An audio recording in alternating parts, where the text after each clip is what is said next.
Para sa ating mga nagbabagang balita, female boxer, trending ngayon na pinagkakaguluhan ang bawat laban na Cuadro Alas Jandrel Casimiro, panalong panalo. Naoya Inoue, wala nang kawala sa utos ng WBO.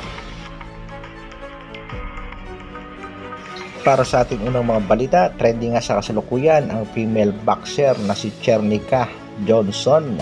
Sa kasalukuyan nga ito ay may kartadang 15 wins, 6 knockouts, meron na rin 2 talo. Ito nga si Chernica ay tubong New Zealand at kasalukuyang naninirahan sa Australia. Kaabang-abanga ang kanyang bawat laban, lalo na pagdating sa weigh-in. Panoorin natin mga kasolid ang kanyang naging laban kontra dito kay Susie Ramadan, na kung saan ay nagkaroon nga siya ng isang malaking cut dahil sa headbutt, pero tinuloy pa rin niya ang laban at nakuha nga nito si Chernica Johnson ang panalubaya, unanimous decision. Kaya abangan lang natin mga kasolid ang paparating pa nitong mga laban. Samantala, Cuadro Alas Jandrel Casimiro, panalong panalo. Tuloy-tuloy nga ang mga biyaya dumarating sa ating pangbatong si Cuadro Alas Jandrel Casimiro.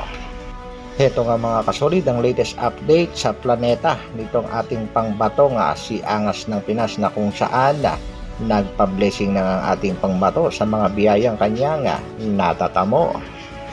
Heto ba ang sinasabi nilang nasa kangkungan daw itong si Jandrel Casimiro?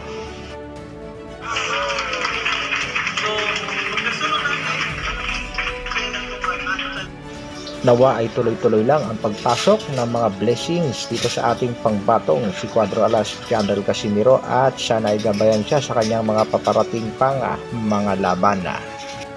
Marami namang mga netizen at taga-suporta ang natutuwa sa mga tinatamasang biyaya ng ating pangbatong si Alas, maliban na lamang dito kay dakilang taga-tahol na hanggang sa kasalukuyan ay hindi pa rin naniniwala at patuloy pa rin ang paninira. Pero kahit anong gawin niya, hindi niya kayang pantayan ang nag-iisang angas ng Pinas.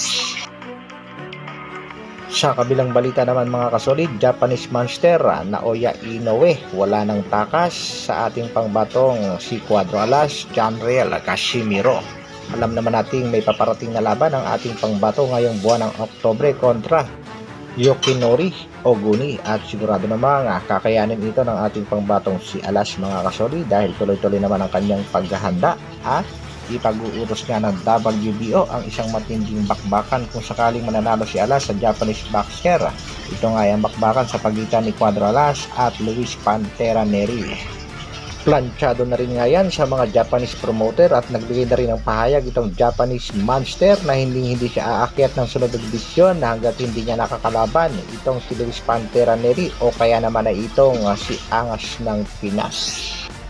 Bakbakang hanggang sa ngayon ay inaabangan at sana nga ay matuloy na. Inoue kontra Angas ng Pinas. At patungkol naman sa negosasyon sa laban itong si Japanese monster at Marlon Tapales, hanggang sa ngayon ay nasa palengke pa at nagkakatawaran na itong si Gibbons at si Mr. Bob Aroma. Kudos sa ating pangbatong si Angas ng Pinas at congratulations dahil sa maraming mga biyayang dumarating sa ating pangbato, at sana ay magpatuloy-tuloy pa yan mga kasolid. At sa laban naman ng ating pangbatong si Vincent Astrolabio, sana ay magpagpag ka muna ng malas bago ka aakyat ng lona. Hanggang dito na lang muna mga kasolid. Isang like naman dyan. Maraming salamat sa patuloy na pagsuporta at panonood. Mabuhay Dr. Alvin Vlogs. Brrrr.